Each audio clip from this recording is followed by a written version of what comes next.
So in reality, we gamers are adults and over-index for income and education, and we're looking for a place that treats us like VIPs. Casinos are the experts at this, and they've built their brands as the ultimate destination.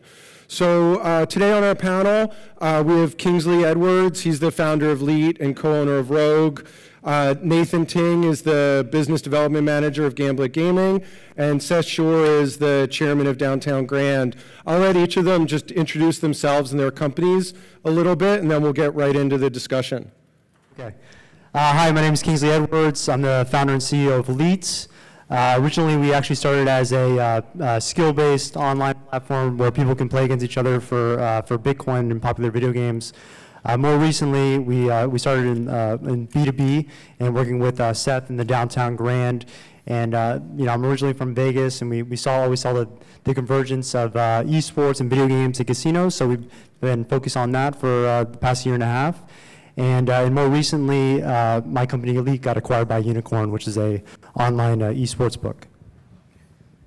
Hi, my name is Nathan Ting. I'm the biz dev manager for Gamblit Gaming. We publish and develop skill-based games for casinos. We recently went live in Las Vegas with some of our hardware in March, and we are launching our next product later this month. Good afternoon. My name is Seth Schorr. I'm the CEO of Fifth Street Gaming and the chairman of Downtown Grand Hotel and Casino. For the past 2+ years, our property in Las Vegas has been catering to the esports audience. In general, we're seeing a shift in the trends and behaviors of the younger, I hate to say it, millennial generation. I won't use that word again, in terms of their desires and experiences in the casino. Full disclosure, I think I'm a client or partner with everybody on this panel, and I'm a big fan of GameCo, Gamblit, and Leet, and I'll tell you more later. Great, so I wanted to start off and just talk a little bit about the current state of the industry and maybe actually start with Seth a little bit as an operator. Are casinos attracting gamers now? Sure, so it's a big question. First of all, casinos for the past 20 years have been changing. You've all heard the term integrated resort. It's, in Las Vegas, once we had gambling everywhere, including Seattle, our city could no longer be a one-trick pony. And we started focusing on the holistic entertainment experience a while ago, really the late 90s. So it's nothing new to create an entertainment experience. The casino, of course, was always an anchor and a very dominant vertical within the space. Over time, every year, the holistic revenue, the gaming component is less and less. And what's definitely a little scary as a casino operator is seeing specifically the trends in slots. So when you operate a casino, you really make a large percent of your profits, especially if you're not catering to Chinese billionaires, with your slot product. Table games are very expensive to run, they're very volatile, and your slots are really your bread and butter. So as we see younger and younger people not being attracted to the current slot product, that's not a good thing. And we know that the games have to change. It's very interesting. We've seen it in the social mobile space for years now, creating more compelling games for this demographic. So we're seeing that change. We're seeing people wanting different styles of games and seeing a younger generation wanting their skill to have an impact in the results. Whether it's a small impact or the entire impact, it's a range, but skill, there's just an overwhelming desire for skill-based gaming on the casino floor. So to follow up, Nathan and Kingsley, and I guess I'll touch on it as well, we all have products in casinos. Who are you seeing playing the games? Are we seeing gamers as current customers of the casino today? Yeah, it's great. Like I mentioned earlier, we recently launched our products. We have what's called the Model G. It's a multiplayer touch table. Up to 2 to 4 players can play either cooperatively or competitively. What's great is that the players we see are actually 15 to 20 years younger than the average slot player. So we are seeing a new demographic that is that wants to play these types of games. They enjoy these skill-based games. They actually say, you know, we've never had this much fun playing games in casinos. And we mostly have been doing kind of esports and video game activations on the event side, kind of, you know, mimicking our kind of, we have the same kind of demographic. It's, you know, usually predominantly like 27 years old, male, but we do have a lot of females that come and play in certain types of games, and also come as just spectators or just people that are kind of fans of what we're doing in the space. And I guess just to touch on it for GameCo, we're seeing very similar results. I spent a lot of time at casinos, and I think it's really interesting. You can kind of walk through and see gamers. You know, it's easy to self-identify and see that there's this different audience, but you can also see that there's not a lot for them to do at the casino today. And so what we're finding is as Gamblit and GameCo get products onto more and more floors, it creates an area for gamers to coalesce. And it kind of leads me to my next question for everyone, which is, do casinos consider gamers a meaningful audience today and into the future? So, you know, I really think that depends on who you ask. And even, you know, the term gamer is such a wide range. I think anybody that's looking, you know, 5 or 10 years down the road, any casino operator, they clearly acknowledge that the gamer audience is important. Is it moving the needle today? Of course not. Of course not. And that's, you know, part of any business, you know, any operator. Are you focused on today, you know, this quarter, or are you trying to you know, think long term? You know, I'm a 40-year-old casino operator, and I'm thinking 10 years down the road. I think that within any community, if you get a head start, it's not about being first. We all know, you know, being first isn't always the best, but being in the space early allows an operator to really get smart, to really understand the audience. I've been working with Kingsley for about 2 years now, running weekly esport tournaments. So even esports, we're not talking about a segment within the gamer, within the gaming community. You know, hardcore players that are competing against each other for money. And we've run now hundreds of tournaments, right, over 2 years. And that's been an amazing exercise in understanding that space. Understanding even within that community, depending on the game, we got a completely different audience. The fighting game community is different than the mobile community, which is different than the casual mobile community. I mean, they're all very different, all important. So how we program, how we promote, how we build strategic alliances to create awareness and to drive traffic to our casinos. This is a learning experience. And while it is possible to hire experts, it's why I hired an expert like Kingsley and Leet and surround myself with gamers, you can't just hire somebody and flip the switch. There is no roadmap when you're in uncharted waters. So I think for more of the innovative casinos that are willing to look at new spaces, it is a very important segment. Just one quick question for the audience. Who here in the audience regularly goes to casinos? It's actually a pretty good group. And gambles? Third. Interesting. I do think casinos are starting to attract more gamers. I mean, like the Luxor is building a gigantic esports arena. You know, Evo, the fighting esports championship, is held at the Mandalay Bay. I do think casinos are trying to attract these gamers. I think, you know, once esports betting becomes legalized and regulated, that's going to attract even more people. So I think while it is a nascent industry, you know, it will continue to blossom and eventually blow up. And I think it is important to get in early because it lays a foundation.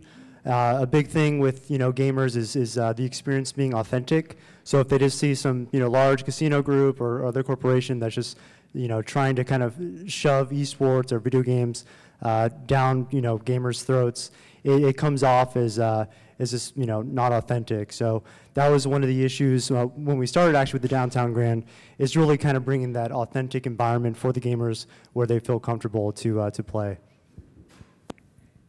So the whole idea of the panel was, are casinos able to provide this VIP destination for gamers? And when I did this talk in Berlin, I realized that I'd been saying VIP experience for the first 3 years of starting GameCo, and that I'd never actually necessarily thought about what that meant. And so I thought it'd be interesting to hear from the panelists, how could we define that VIP experience for gamers? What do we as gamers want from a destination? So let me answer that a little differently. You know, I'm not a gamer, so I can't answer that question, Blaine, but what I can answer is what anybody in the hospitality business does to make a certain audience acknowledge them and make them feel welcome. And you know, a VIP, you want to make people feel important. And the best way to make somebody feel important is just to acknowledge that they're there and that you've created a thoughtful experience with them in mind. One of the things we did at the Downtown Grand initially was put our esports lounge in the most important area in the casino. It was in a former high-limit room, closest to the front door, prime location. So gamers came, and right off the bat, they were like, holy shit. Like, we expected to be in some, you know, back room that you couldn't rent out, some, you know, crappy old, retail space, and they were really surprised. And that showed a level of respect and commitment on our part that we were taking them seriously. So quite frankly, we could have even screwed up the first few tournaments, but we got a lot of wiggle room because we showed that we were taking this seriously. That's the first step. It took a while for my operating team to also just embrace the idea of gamers being athletes, and I mean, tell a 65-year-old casino boss that a professional video game player is considered an athlete, and they look at you like you have a third eye. But what we did was we actually had a professional esports team live with us for 6 months. They actually, we put them up in a room, we created a boot camp, and after watching these young men train for 12 hours a day and watching the teamwork and the way that they, the amount of time and practice they put into honing in on their skills allowed our team to really quickly embrace the esports community. And I think all of these things were very important in creating a VIP experience. First, you need buy-in from the people that are creating that experience. Eventually, we got the kitchen staff to embrace the idea that these gamers wanted food on a stick, right? They didn't want to get the keyboards or the fight sticks messy, so we created this whole menu of food on a stick. Now, full disclosure, after a while, we sort of incorporated some other items, but just doing that, having these chefs design really cool items on a stick, not just hot dog on a stick, was fun, and I think the gamers thought that was cool. Right down to our marketing people, having them buy into it. So I think all of authenticity does not mean it has to be unprofessional. You don't have to dumb down the experience to be authentic. I think that's a very short-sighted way of looking at that. And I think creating the right VIP experience is about embracing the procedures that we put in place to create a great experience and partnering with people from the community to make sure that you maintain that authenticity. Yeah, to Seth's point, it's really about creating that experience that a gamer would actually enjoy, because they wouldn't enjoy, or they probably wouldn't enjoy what some Chinese billionaire would enjoy. They wouldn't enjoy what let's say when Beyonce is in town and she's being treated like a VIP. They enjoy different things and they want to experience different things. So it's about creating that atmosphere and giving them experiences that that would be tailored toward them. And I'll just add that I think there's a difference in, I guess, definition for VIP casino versus VIP gamer. When we're talking about VIP gamer, it's more of like an influencer in the space that usually has like a large social media following. So some things at the Downtown Grand too, like Seth mentioned, we have boot camp rooms that we've hosted teams, and it's a room with bunk beds in it, and there's really good internet connection, and just making it very easy for the gamers to kind of remove themselves from their home environment and coming to a space like the Downtown Grand, where they can still feel welcome and they have all the amenities that they have come to expect. So I wanted to share a misstep that we had, the authenticity point comes up so often, and I think it's really interesting to think about, well, what is authentic, what isn't, and I think it's also really good to recognize when you make a mistake and learn from it. So Gamblit and GameCo, we both have brand ambassadors at the game, so on weekends. So when someone comes, they can help educate them and share the experience. So for GameCo, when we first brought in brand ambassadors, we thought it would be a brilliant idea to have attractive women in black dresses at the games. And within the first night of the first weekend, we saw it was a huge misstep. It was perceived as inauthentic. People didn't understand why they were there. You can imagine some of the misconceptions that they had of what they might be doing there. And we very quickly started staffing actual gamers. So we have 20, 30 actual gamers there, and the reaction has been wildly different because now people come to the casino and they see people that look like them. They're able to talk to them authentically about the games that they enjoy playing. They might play some of the same games and be able to talk about, you know, where they're at in League of Legends or Street Fighter.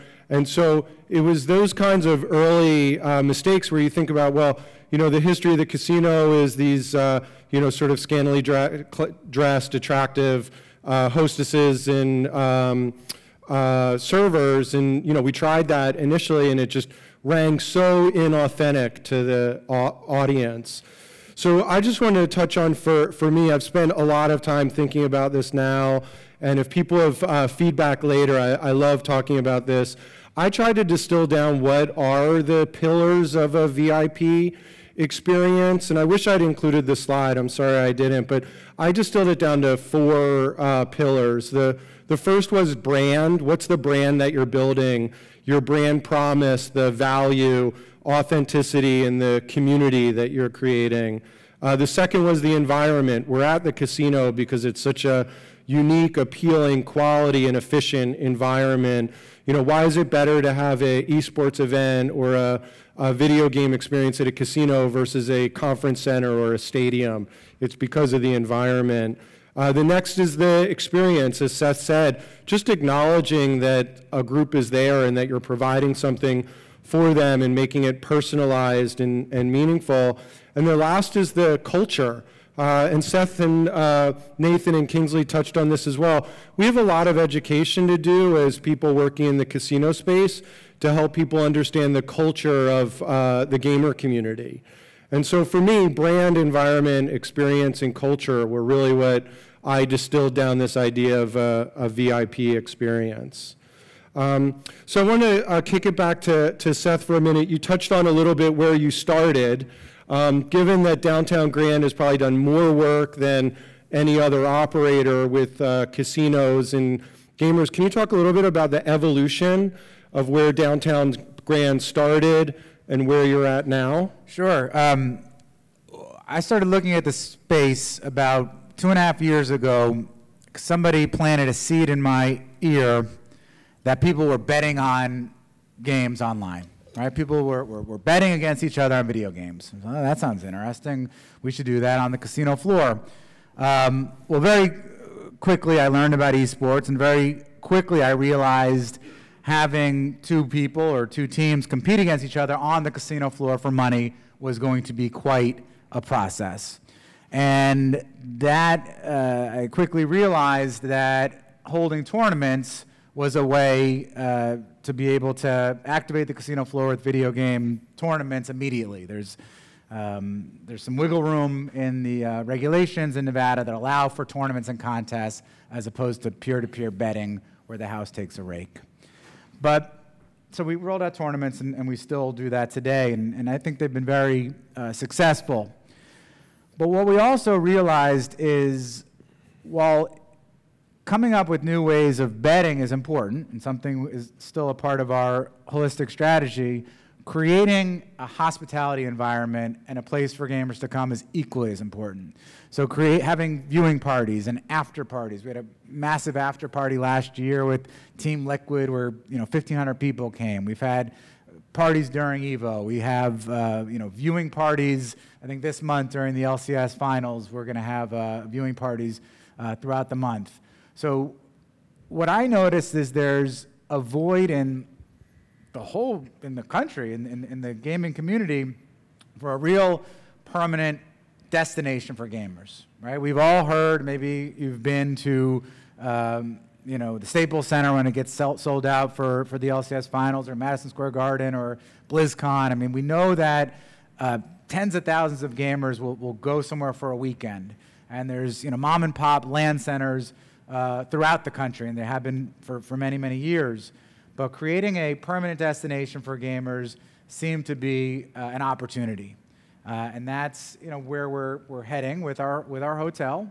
I'd like to say the Downtown Grand is an esports-friendly hotel. It's not just about esports. Obviously, we cater to many other demographics as well, which is nothing new in Las Vegas. Every resort has a very diverse, diverse guests. Q4 of next year, we'll be opening a 500-seat theater. That's a plug-and-play, esports-ready theater.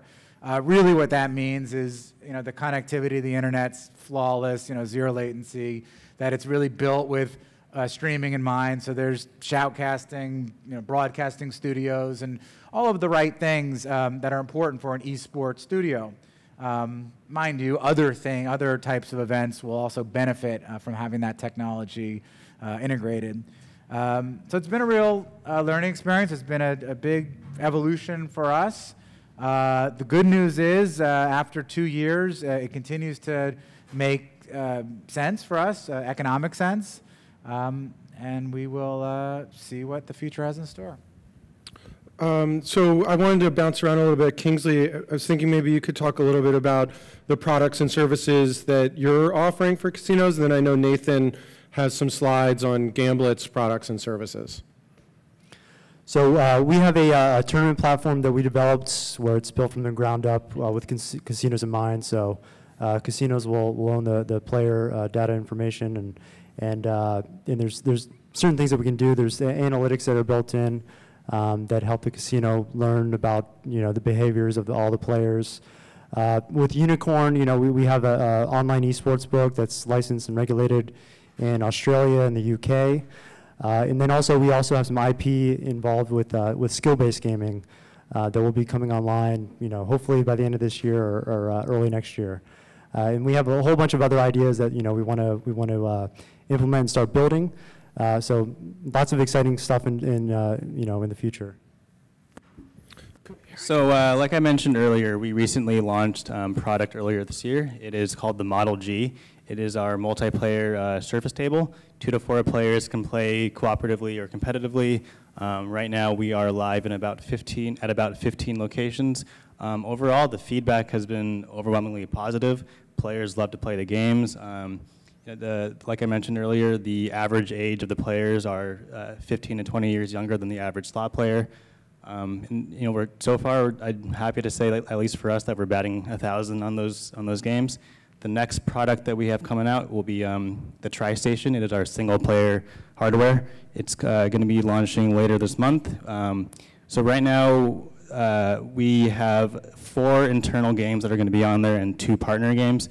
2 of our partner games, one is Into the Dead by Pickpock. It's a really fun zombie runner survival game. It has over 60 million downloads. And the next game is called Catapult King. It's like a fun physics puzzler, has over 35 million downloads. And we think that when players actually see these games at a casino, they recognize it, they're going to be drawn to it. They say, hey, I played this game on my phone. Let me see if I can win some real cash while playing it. Next slide. So this one is it's called Gamblit Poker Live. It's a derivative of one of our Model G games. We realized that, or at least for me, when I go to casinos with some of my friends, we we look for table games, but a lot of them are priced very, very, very high. They're like $25 a hand, $50 a hand, and sometimes we just can't stomach that. So with this one, it's priced a lot lower, but the thing is the hand cycles are very quick, and the hold for the casinos is still really strong, so that operators can price it fairly. And it's basically our version of a game show on a casino floor where you have to bash a button to claim your cards, 3-card poker rules, and the best Best 3-card hand at the end of the round wins the pot. And then these are some images of our hardware out in the market. So like I mentioned, we have about 15 properties that have our hardware in them, and then it's ranging from Venetian, MGM, Caesars, Planet Hollywood. Most of the major Las Vegas casinos on the Strip have our hardware on there, and the images below are actually from this past Sunday, where we launched Gamblit Poker Live on the Celebrity Equinox, which is a Royal Caribbean cruise ship. Cool. So I guess just to share a little bit about GameCo and our products.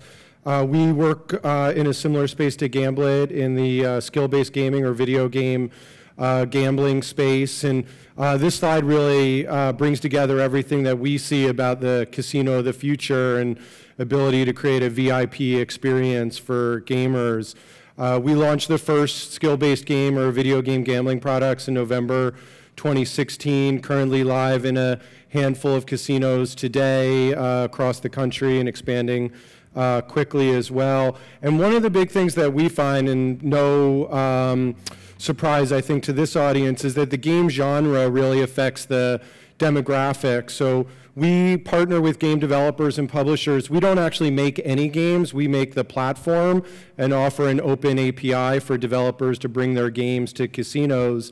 And as you'd imagine, on the one side with core games, we're seeing majority male, younger audience, casual games, majority female, older audience.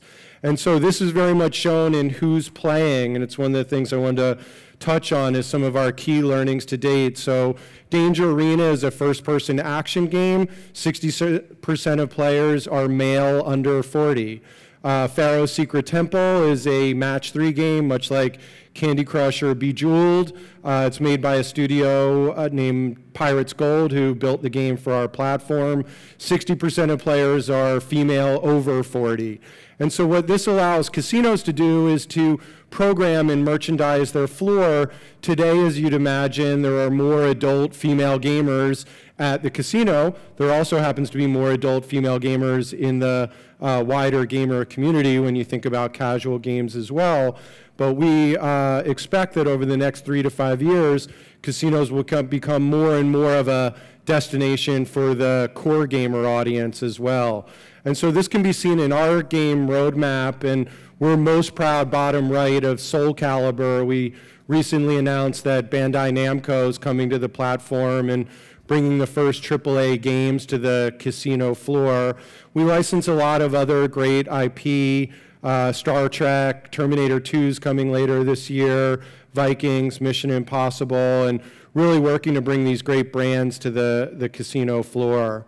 I think that's it for the slides. So I wanted to talk a little bit about the learnings that we've each had. So Seth, you've been doing this about 2 years, Kingsley about the same, Nathan and GameCo, we've been live for better part of a year now. So, what have we experienced as a group? Like anything, Blaine, going into this, my team and I went in with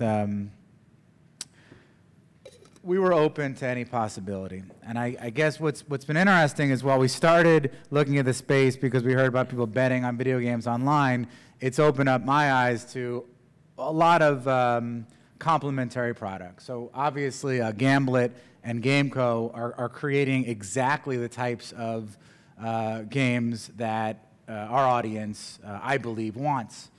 Like any game manufacturer, some are going to do better than others, and both of these companies are doing a great job rolling out a real diverse amount of games. Even a company like IGT, with all the resources in the world, have to put out dozens of games to get that winner. So it's very normal in the casino space to try lots of games and see which ones catch fire. That's been a big part of the learning curve. I want to share one other company I'm involved with. We have a company that's actually gamblified a virtual golf experience. So this is an example where we started by focusing on video game players and realized let's not give up on the 35 to 40-year-old who's got a little money in his pocket and maybe would still play traditional games, but may also want to start experimenting with a new style of wagering, wants to experiment with skill-based gaming. So we partner with a company called Gulfstream that created a virtual laser-guided golf experience on the casino floor. So everybody's seen virtual golf. You hit the ball into the screen. Nothing that revolutionary about that product. What makes this product and experience very different is the topography of the green actually changes. So when you're putting, your putt changes based on the green. And we created tournaments and contests around that, so you can enter a hole-in-one contest, there's a putting challenge, and this allows for people who want to gamble, who like golf. That's obviously not a stretch. I guess I should say there's not a golfer that doesn't gamble. There are plenty of gamblers that don't golf. And that was, you know, I don't think I would have really looked at that opportunity if it wasn't for this exercise that we've been going on the last couple of years. I think that you're going to see more and more skill-based games out there. I think the great ones are going to come from companies like Gamblit and GameCo as opposed to the traditional slot manufacturer. And I'm excited to see what the casino floor looks like in the next 5 or 10 years. Yeah, so some initial learnings, aside from the players being younger than the average slot player, you know, these players don't actually play slot machines, so we aren't cannibalizing the existing slot machine manufacturers. And the thing is, when we actually, it's like Blaine mentioned, we have ambassadors as well. So we do take a lot of exit surveys once players stop playing the games. They do think that these games are a lot more fun than the traditional slot machine. They don't actually, you know, press a button and watch the reel spin. They like to play in groups. So they don't have a lot of options available to them where they can actually, you know, sit around and play for hours. So they do like playing in groups, and it's a lot more fun experience for them. It's been interesting to learn the different type of gamers that come and how they interact with the casino. So for example, you know, like sports game players that are into Madden and FIFA, you know, they're pretty decent for food and beverage. They like to drink. They also like to gamble too. So we actually built into our tournament platform a way for us to ping them by text or email. So they're up next for the next match tournament. We can kind of call them back to the esports lounge, so they can play. And then you have gamers like that are into the fighting game community, where sometimes we have to kind of focus on maybe a lower entry prize pool, but also a lower entry fee. But the prize pool can also be lower because they're just excited to be there and compete against each other. I want to add a pretty interesting anecdote. So 2 years ago, when we first were discussing in the boardroom having video game tournaments on the casino floor, there were a lot of people that were nervous. How are the traditional slot customers that are our bread and butter going to respond to kids playing video games? We can't disrupt our current business model. So we took a chance, and we did it. And it was highly successful, and there wasn't a single complaint from the traditional slot or table game customer. Now, mind you, I've run casinos where there's literally fires and a slot customer will not get up from their slot machine. So I'd argue slot machine players, they zone out and they don't really notice anything around them. But in all seriousness, it added zero negativity, and if anything, these fun tournaments were holistically positive. They added great energy. This is a good audience, right? I mean, this is, gamers in general are just a good, positive energy, positive audience. Now, fast forward about 12 to 14 months after running these casinos on the casino floor. It wasn't the traditional casino customers that were complaining, but the video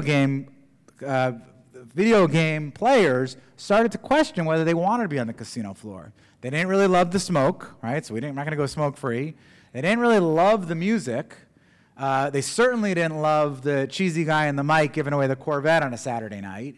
And it turned out that while at first it was pretty cool being on the casino floor, and we did a good job creating an environment within the box, they all didn't love it. And we actually moved our tournaments into a space that's still integrated within the resort, but it's their own space. It's a 7,000 square foot. It was a food hall type restaurant, and we converted it into an esports lounge, and I believe the feedback has been much better. So that was a pretty big learning experience. So just a little bit on our learnings from GameCo. I always like to, as I mentioned earlier, think about failures and challenges we've run into. And this one's kind of funny because Seth warned me about it. So I had this vision that when we released our products, the casinos would just go mad marketing them, because they were saying, well, we want to attract this new audience, and here we are giving them a product that would do it. And one day Seth said, that's not going to happen. We don't market slot machines. We don't market individual products. And I think at the time I said, no, it's going to be totally different. They're just going to go wild for this. And I would say my biggest experience or learning to date is the challenge in marketing in this space. The casinos have an amazing business that really doesn't require a lot of marketing. They have incredible loyalty databases. They're able to send offers to the same people they've been sending offers to for 5, 10, 20, 30, 40 years maybe in many cases. And what they've found over the last decade or so is that by cutting, let's say, half of their marketing budget, that old saying, half your marketing budget's a waste, which half?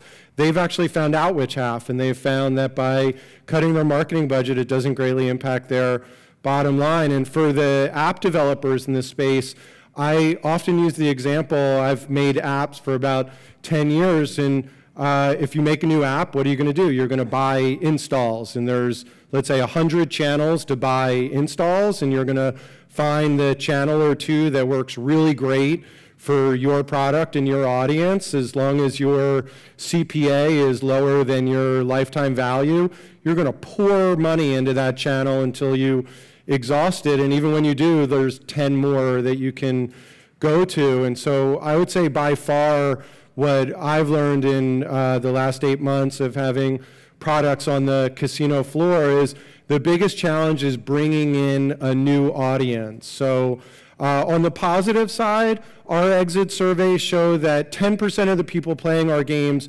weren't going to gamble at all if it weren't for our products on the floor. And you could say, well, 10%, but actually in the casino environment, a 10% shift in new customers is really meaningful, and it leads to new incremental revenue. And we're working on a report that shows that up to 75% of the revenue that we're generating and companies like Gamblit and Leet are going to generate for the casino could be new incremental revenue for the casino. And that's going to be incredibly relevant over the next few years. But it's really going to come down to not just how do current casino customers who might be at the nightclub, bar, or restaurant discover these games on the floor, but how do we as an industry work together to get people that aren't currently at the casino to now view the casino as a destination that's really catering to them. And so I would say by far that's been my biggest takeaway or key learning. So we have about 5 minutes left before Q&A. And I wanted to kind of wrap up with what I think is sort of the biggest open-ended question in our space, which is talking a little bit about each of our visions for the casino of the future. Whether it's 3, 5, or 10 years away, how do you envision the casino of the future? So last year, at least in Vegas, 34% of the 43 million visitors were millennials, and only a small percentage of them actually gambled. They had a budget of about $600, but none of that was really allocated towards gambling. It was allocated towards shows or good food or partying and day clubs or whatnot. So I think the future of a casino, it's going to be a mixture of a lot of these entertainment options. It's going to be a mixture of these skill-based games. It's going to be a mixture of esports and a lot of other entertainment venues.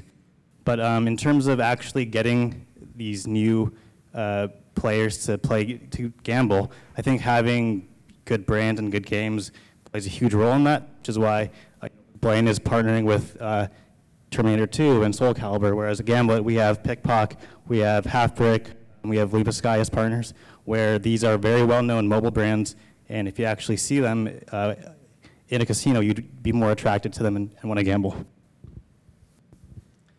Yeah, I think we'll see more new and innovative products. Some that maybe will more mimic traditional gaming products, but they'll be slightly skewed to incorporate video games. One example is that we created a bingo app that works with games like Counter-Strike, where so we replace, instead of a number and a square, we have headshot or we have grenade throw or whatever. So as things are happening in real time, your bingo card is being populated. We used that at DreamHack when they were in Vegas at the MGM Grand. So we'll see more products like that where they'll kind of shift the lines, and some other things that I wish I could talk about, but where it's in development right now. The future casino will be different in a couple ways. So first and foremost, for those of you who have visited casinos, they've been changing for years, but the piece that hasn't changed is the actual casino itself, the way we lay out the casino. Casinos are not designed to be social experiences, especially slot machines. There are rows and rows of slot machines. Slot machines and table games are segregated by pits based on this layout that somebody created 50 years ago and really has not changed much. A couple little minor shifts here or there, but the casino floor hasn't changed. I think we'll see a dramatic change in the casino floor to mimic more of what we're used to in a nightclub, where the food and beverage and gambling is more integrated as opposed to separating gaming and non-gaming. Obviously, there's the age requirement, but the casino floor itself will become more social. People want to interact with each other more. It'll also be very much high-tech, high-touch, right? So anything that can be automated will be automated, right? If you do want a live dealer, guess what? It's going to be a $50 table. You won't get, we're not going to spend the labor on a $5 table. Yet, companies like Gamblit will create the next best thing, and you'll get a very cool experience in an electronic game. I think that people are an incredibly important part of any hospitality experience. You can't take away the importance of building relationships, and so people take them out of the equation where we can replace them with machines and allow people to build relationships and be personalities. And I think that's you'll start to see that change very, very quickly. I guess I'll just wrap up and say it'll definitely evolve. Slot machines and table games aren't going away. We see from data at casinos that people that are playing our games are playing certain slot machines and certain table games, and there'll be the ability to theme out spaces. And I guess the biggest thing for me is the evolution of the architecture and the design. As Seth touched on, there's a bit of an established mode from an architecture standpoint. It's very heavy and dark and a little cavernous. And then when you look at things like technology, Apple Store, quick service restaurants, there's such a differentiation in design. And I think we as consumers now have this expectation about seamlessness and light and air and technology and just a much more streamlined experience. I don't want to wait in line for half an hour to check into a hotel ever again if I could just do it on my phone. So we have about 10 minutes for questions. Hopefully people in the audience have questions for the panel. Great. Looks like we have a few. Hi, can you, is there a difference between the approval process through the Gaming Commission for skill-based games versus your traditional games? And have you guys run into any situations where there's been a Gaming Commission that didn't approve one of your skill games? So in theory, it's the same process. From the governor, the current governor, Sandoval, to the chairman of the Gaming Control Board, they have created a culture where they cannot be any more accepting of new technologies. They're really encouraging innovation. Earlier this year, there were some laws changed that allowed for truly innovative products to fast track and get onto the casino floor in a test environment. 5 years ago, that never, ever would have happened. So the Gaming Control Board generally is making it easier, but it's essentially the same process for skill or chance-based wagering. And I can just add to that a little bit. Both Gamblit and GameCo are based on an existing standard called GLI 11, and it's generally the existing standard in the vast majority. I think it's 450 gaming jurisdictions worldwide either follow GLI 11 exactly or some semblance of it. That said, I can say that we've identified, I believe it's 5 or 6 jurisdictions in the US where we can't bring our products. That said, I do know for a fact that all 5 or 6 of those jurisdictions are currently looking how to revamp their rules and regs to be able to allow it. And I'd imagine by the end of 2018, there would be no jurisdiction. There are specialized skill gaming regulations in Nevada and New Jersey. And what's really interesting around them is they let you do things that you can't do under GLI 11. We haven't made anything under those regs. I don't know if Gamblit has. It's a little hard to say, oh, I'm going to make a game for New Jersey. You know, you want to make a game that plays everywhere. But it would be really cool to see people in the game community make products that incorporate some of those features in Nevada and New Jersey, because they're actually really innovative what they allow. Hi. So I'm super excited to hear about the innovation happening in a very archaic structure that Vegas has been. Two-part question. With these partners, who is owning the data, considering that casinos have been bleeding money and they're over-reinvesting on customers that actually do casino drop? How are you measuring and reinvesting this new wave of customer? So right now within our hardware, we do have analytics built in, and it's analytics that we share with our developer partners, and also it's data that the operators own themselves. Kingsley, this might be relevant for you too, because I know you guys collect a lot of data at the Yeah, casino. it depends on the client and the agreement that's in place. So typically, we want to share with each client. And I'll just touch on, it's very asymmetrical. So I've never met a casino yet that's going to share the name, address, phone number of their customers. That said, they are sharing a lot of performance data because they want to see products like ours improving. And for the mobile developers or social developers out there, this would be a very frustrating area for you. So I'm used to games where you're seeing real-time analytics, and I'm seeing, you know, your Facebook profile and all of your friends, and you're doing real-time A/B testing. Our fastest turnaround to date on a rev of a game based on performance data is 90 days. So imagine in your game that you're seeing things that you know are wrong, you think you know what you could do to fix them, and it's going to be 3 months till you can get it on the floor, and you're not going to be able to A/B test it. So you're not even really going to be sure that the fix that you made is the right one. And then as Nathan touched on, it's asymmetric because we're oversharing back. As Nathan said, I think both of our platforms, we collect more data than the casino does. They're pretty outdated. I see reports that say things like coin in and handle pull in an environment where there are no coins and very few handles. And we're seeing so much more data, the kind of stuff you would see in a typical social or mobile game. So we're sharing that back with them, but right now it's very asymmetric. Really great panel, by the way. Appreciate it. I want to ask about the issue with esports teams that are often staffed with young players, people who are under 21. How do you deal with that, one, in terms of reputation, and in two, in terms of hosting? And do you skew the games as a result? For example, do you pick certain games because of age differences that some have older players than others? Very curious about that. Thank you. So the esports team that lived with us for about 6 months, one of the players was under 21, and we certainly had to take that into consideration.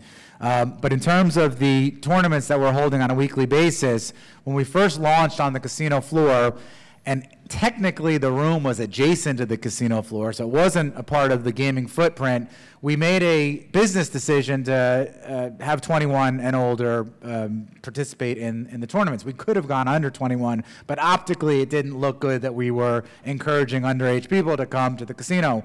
Once we moved it across the street to its own environment, we actually lowered the age to 18. In terms of programming certain games that bring an older audience, we do that simply because generally people that are older have more money.